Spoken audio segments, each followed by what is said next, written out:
कि 29 को जयपुर में क्या होगा, उसके बाद छाती निकलेगी, कहीं पहले टिकट दे दें और युवा टिकट को फाड़ के फेंक दें, तो डर भी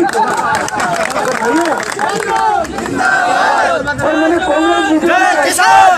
कांग्रेस बीजेपी को इतना डरा दिया कि प्रदेश नेतृत्व के नाम से कांग्रेस वोट ही नहीं मांग रही, कप्तान घोषित नहीं कर पा रही कांग्रेस।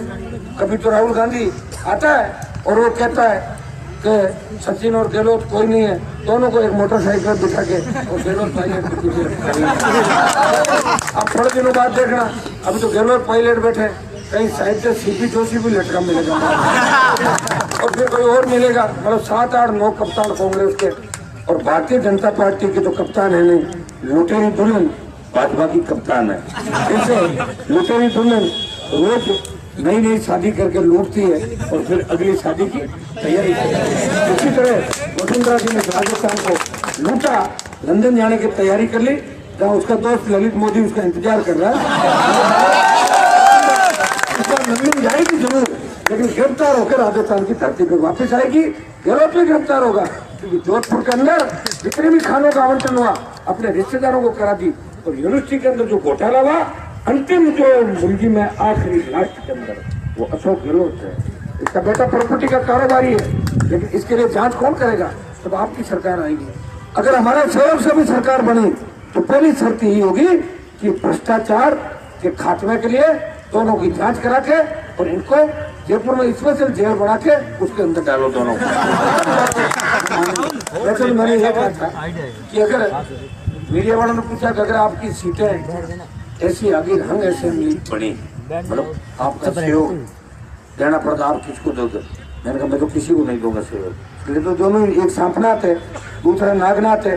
मैं जनता को पूछ लूंगा, उस समय आप क्या चाहते हो वही निर्णय करूंगा। लेकिन कांग्रेस और भारतीय जनता पार्टी के साथ हनुमान बेनीवाल कितनी भी सीटें हैं, इनके साथ मैं नहीं जा सकता।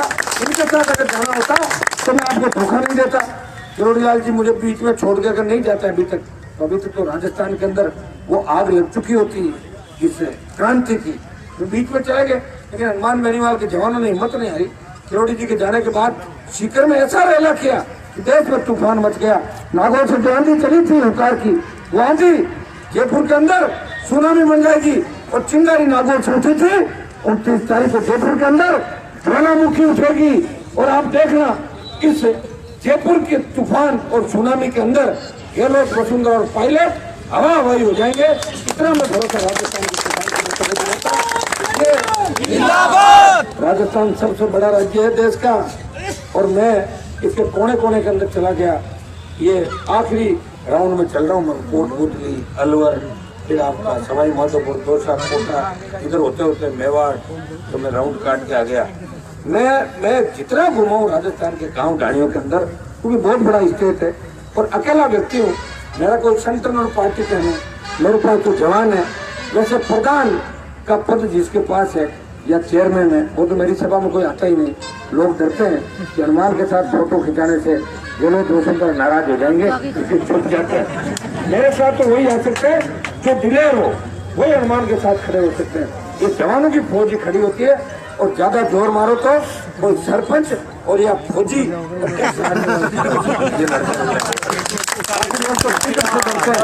और मैं टिकटों को इस बार ऊपर रखवा दूंगा। भाजपा तो गई राजस्थान से, किसी की दुकान बंद हो गई, लेकिन कांग्रेस को भी करारा झटका देना है और उसे भी नंबर 2 पर धकेलना है और आपका राज राजस्थान के अंदर लड़ना है। इस सोच के साथ में संघर्ष कर रहा हूँ। मुझे आशीर्वाद देना।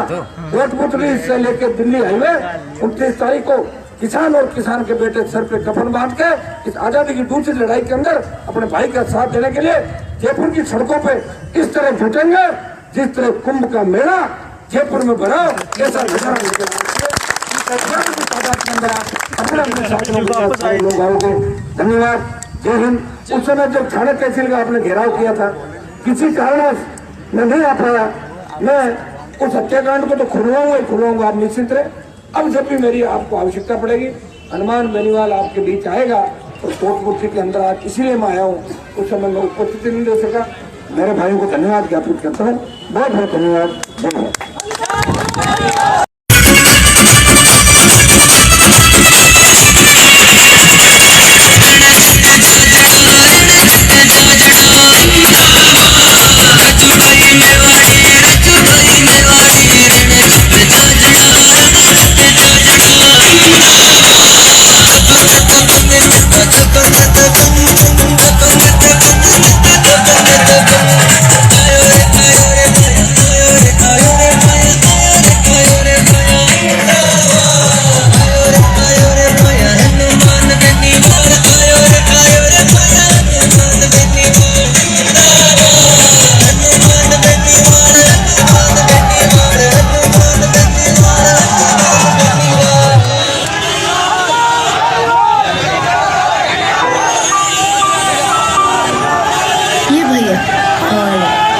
आपका बेस्ट फ्रेंड निखिल।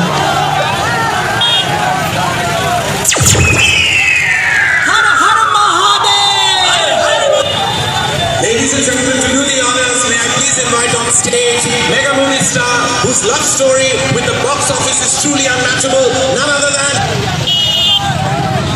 किसानों का रैली है, क्या कुछ मुद्दे रहेंगे और तीसरे मोर्चे की संभावना को लेकर किस तरीके से देखते हैं, क्या रहेगा? इस बार तीसरे मोर्चे की प्रबल संभावना है, क्योंकि मीडिया और सोशल मीडिया ने गांव के प्रत्येक अंतिम छोर पर बैठे व्यक्ति को इतना जागरूक कर दिया कि वो गहलोत वसुंधरा पायलट इस गठजोड़ में आने वाला नहीं। पायलट बारी व्यक्ति है, यूपी का रहने वाला है, इसका राजस्थान से कोई लेना देना नहीं।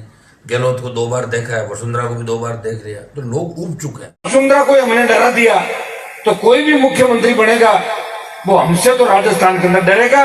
खींवसर में इनका दूसरा इलाज भी हम दूसरे तरीके से करा देंगे। पुराना जो काम करते थे वो काम वापिस चालू करा देंगे इनसे। एक बार भरा के वहां भेज दो, वहां मैं अपने आप संभाल लूंगा।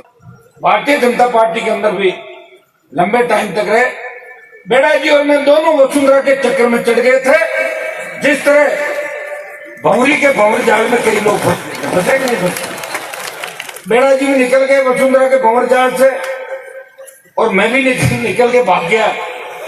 और अब ये पूरी तरीके से आज इनका जो मैंने भाषण सुना, अब ये पूरे मूड के अंदर है, लड़ाई के मूड के अंदर। ये कांग्रेस में भी नहीं जाएंगे मुझे लग रहा है, और भाजपा को इन्होंने छोड़ दिया तो मेरे साथ जाएंगे और कहाँ जाएंगे राजस्थान। अब तो इनका भाई मैं ही हूँ, हम मिलकर लड़ाई राजस्थान के अंदर लड़ेंगे। और मैं पहले भी कहता था कि पश्चिम राजस्थान के अंदर ये हमेशा किसानों की लड़ाई लड़ते हैं, चाहे बिजली का मामला हो, चाहे कर्ज माफी का मामला हो, हमेशा इन्होंने लड़ाई लड़ी।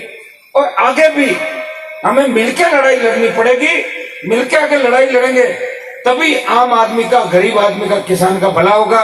यहाँ मंचा सिंह लोआउट के लोकप्रिय प्रधान भागीरथ जी बेनीवाल जो बीजेपी के प्रधान जरूर है, लेकिन इन्होंने अपनी पार्टी के नेताओं को नहीं, इनको हटाने का प्रयास किया।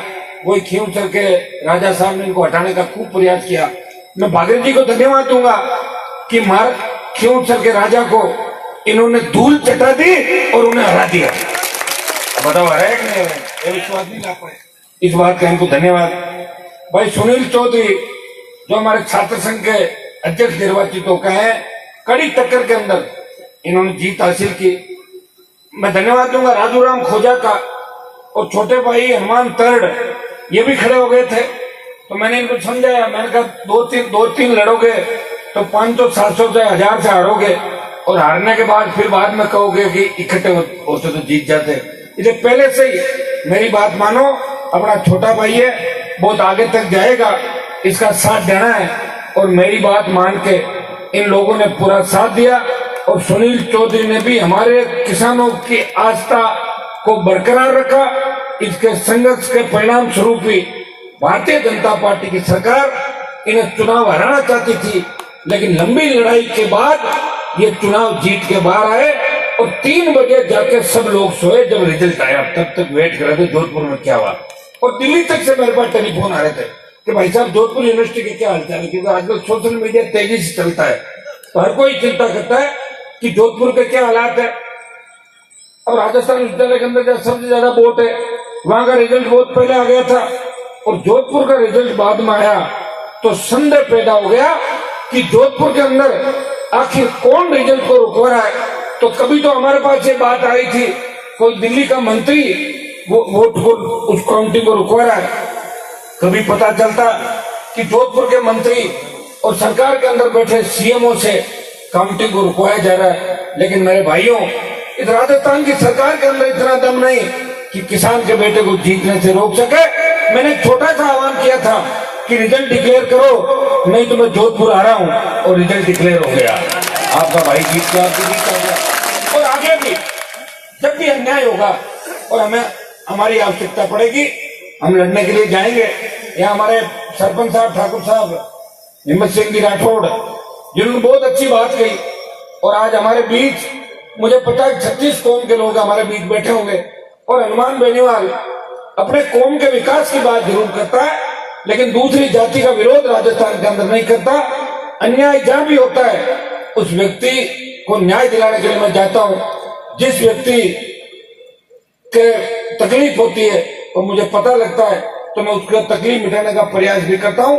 आपको याद होगा शामड़ाऊ के अंदर जब जातीय संघर्ष फैलने की आशंका थी पूरे प्रदेश के अंदर, यह लग रहा था कि शामड़ाऊ कांड के बाद जाट बिश्नोई और राजपूत आमने सामने लड़ेंगे, तब आपका भाई हनुमान बेनीवाल रात को 6-7 बजे पहुंचा था और मैंने ये आह्वान किया था कि जो भी बदमाश है वो पकड़े जाएंगे, लेकिन आपसी भाईचारा कायम रहना चाहिए। और आपने मेरी बात मानी थी। 25-30 हजार की संख्या के अंदर आप लोग थे।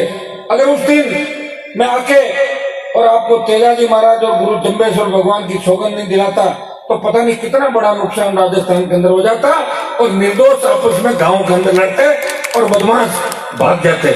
लेकिन मैंने हमेशा भाईचारा बढ़ाने का काम किया, भाईचारा बिगाड़ने का काम मैंने नहीं किया।